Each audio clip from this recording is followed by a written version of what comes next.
Hey guys, Melissa Roback here with Silver Cove. I wanted to take a few minutes and chat with you about one of my favorite stones and one of many people's favorite stones, amethyst. Now, amethyst is a member of the quartz family of crystals, and it does form in everything from a nice lilac color to the dark purple that you see here. Now, it can go even darker than this. A lot of times that'll happen in a druzy crystal, but you really need to go with what calls to you. But what I wanted to chat with you today about is how to tell, particularly when you're looking at your larger specimens like this, where you're going to be investing quite a bit of money, looking at how to tell whether you're looking at genuine amethyst or something that's been enhanced. And there's a few different ways that you can do that. And it really is important to get to know your thing, to get to know your crystals, to get to know your supplier, all of those sorts of things, okay? Now, I really encourage a good relationship with your supplier, okay? Know your crystal dealer. Why? Because it's important that they know what they're talking about. It's really important that they understand what they're selling and that you're definitely getting what you're looking for. So that is really important. It doesn't matter if you're talking about amethyst, moldavite, or anything in between, okay? But the first thing that you want to look for, say you come across it at an antique shop or something like that. How do you know what you're looking at, okay? Now, the first thing that you want to look at is your crystals themselves, okay? So what we want to see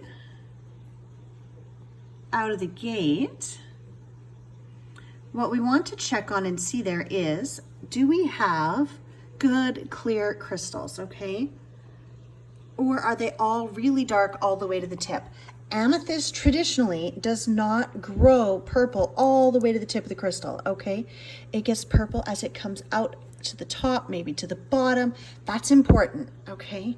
One of the other little tricks that I really like is to look for this right down here. So what you've got at the base of this particular cathedral is a mixture of clear quartz, sometimes it's calcite, different options. So in this case, we're looking at a nice druzy crystal. Now, the reason that's important is because what a company will generally try to do, if they're into this sort of thing, is they're going to be looking to dye the crystal so that you get that nice dark purple, okay? Now, one of my giveaways is usually the edge. If you're purple all the way to the edge, don't trust that. Question that, okay? That's important. So if you've got purple all the way to this edge right here, you want to question that, okay? Now, but these guys right here tend to give it away. And the reason for that is because if they were to dye this crystal, what would end up happening is they would dye all of these as well. And I hate to break it to you, but calcite just doesn't come in purple, okay? Don't get me wrong, we've got a nice lavender calcite, but not amethyst purple. So it would change the color of these guys here. Otherwise, they would have to cover every last one of these. Then they would dye it, then they would take the covering off. That's a lot of work and is really just not worth the effort, okay? So, kind of to summarize that out, take a look at your crystals, okay? You want to make sure that you've got a nice crystal happening, but at the same time, you have a play of color. We're not consistent color all the way through the piece, okay?